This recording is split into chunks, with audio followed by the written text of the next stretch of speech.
Hi there, honourable friends. As you may have noticed, the world currently looks a little bit like this. Hello! Killian, you've got to stay 6 feet away.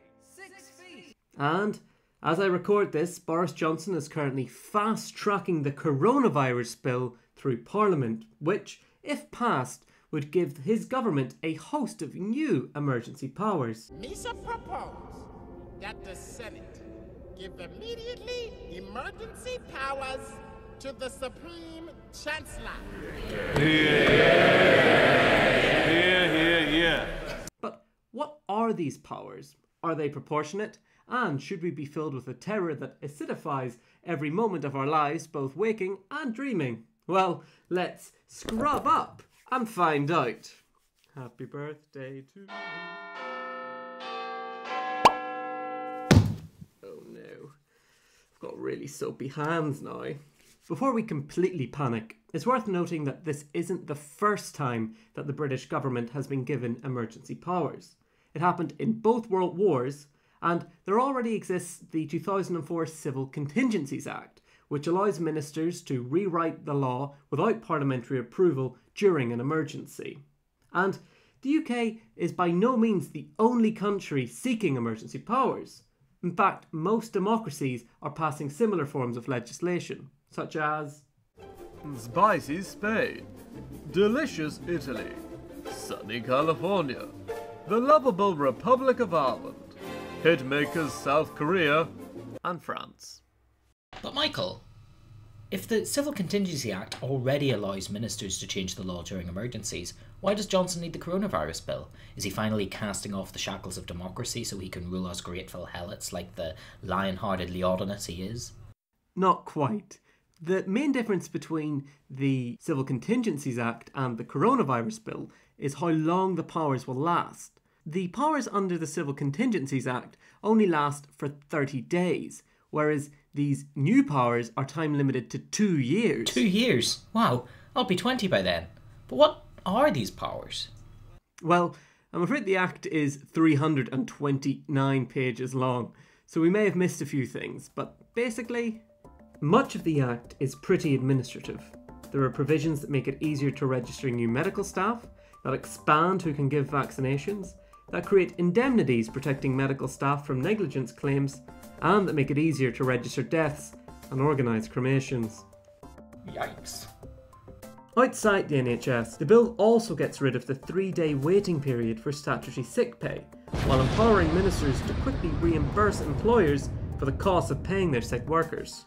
Since the bill was first published, the Chancellor has gone further, now promising that the government will cover 80% of PAYE people's salary, up to a maximum of £2,500 a month. Really? How are they paying? I don't know, but it's good news. However, at the time of recording, which is on the Saturday the 21st of March, days have lost all meaning, the Chancellor hasn't said anything about covering the lost income of self-employed workers. Instead, Sunak is letting self-employed people claim the equivalent of statutory sick pay under universal credit, which means only getting £94.25 a week. The situation for self-employed workers is obviously not sustainable, and so many expect to hear more from the Chancellor on this next week. After all, sorting out PAYE workers is administratively simpler, so it would make sense for that to be announced first. So far, none of this seems very emergency powersy. Where are the jackboots? Where are the lightning fingers? Patience, Palpatine. There's more to come. The bill contains some more draconian measures. As well as postponing local elections from May to next year, the Act also changes the law on mental health sectioning. Normally, for a patient to be sectioned, in other words, to be detained in a mental health institution, 2 doctors need to sign off on it. Under the new law, only 1 doctor is required. The government argues this is necessary because it simply won't be possible to get 2 doctors to sign off on a certificate. They also say that the change will only last as long as medical resources are stretched. However, the British Institute for Human Rights has already expressed concerns over how this change might impact vulnerable people, in particular how difficult it might be for patients to have their case reviewed. Next, under what I'm dubbing the Pink Floyd clause, the Secretary of State for Health will be empowered to close schools, which, as you probably know, is happening from Monday. Greater infringements on our civil liberties can be found in Schedule 20, which deals with powers relating to potentially infectious persons. Which at this stage is basically everyone. Back in February, the government passed a law enabling medical staff and the police to screen, detain and isolate people in England who were suspected of having the coronavirus, whether they liked it or not. This new bill expands that power from England to the whole of the UK and extends the powers to border force officers. The new bill also goes further, giving the government the power to ban events and gatherings. This underpins the British government's new rules as of Monday the 23rd of March, which are for non-essential workers to stay home, to ban gatherings of more than 2 people, and to require that people only leave their homes either to shop for food or medicine or for 1 piece of outdoor exercise a day. Anyone found in breach of these rules could be landed with a £1,000 fine.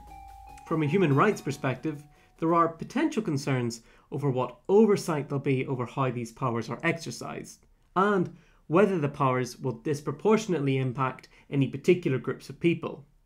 But that's not to say that such powers are incompatible with a rigorous human rights framework.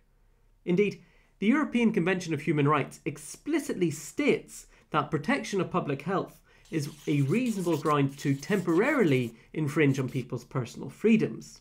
The main opposition parties have agreed not to oppose the bill, recognising that this is a public health emergency that requires emergency legislation. So everyone's on board? Not quite. The main bone of contention is how long the powers will last.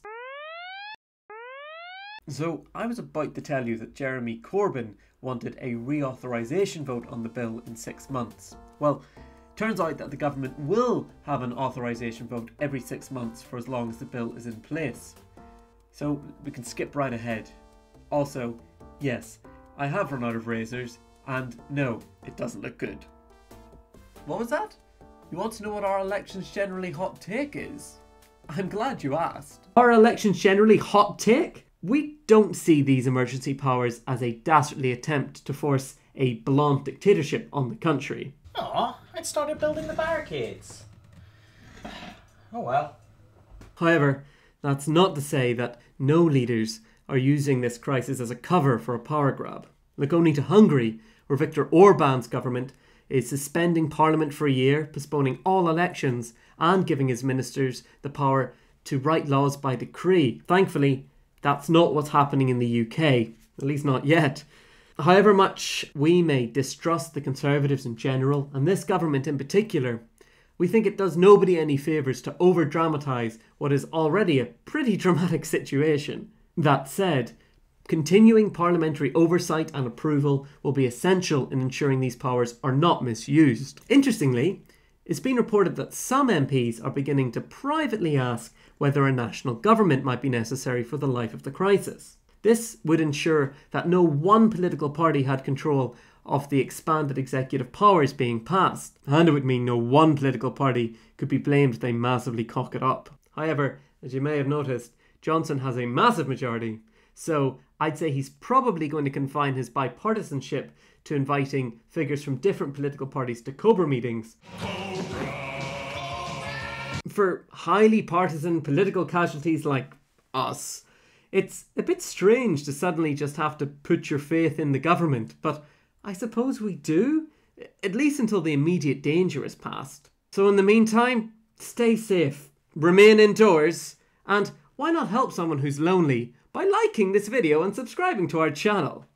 You're shameless. People are watching this now in a time of public crisis, and all you care about is algorithmic Right, enough of data. that. Our next video is going to be on the election of 1945, which should be a nice distraction, and on the finding of our rather amazing NHS. Until then, don't panic.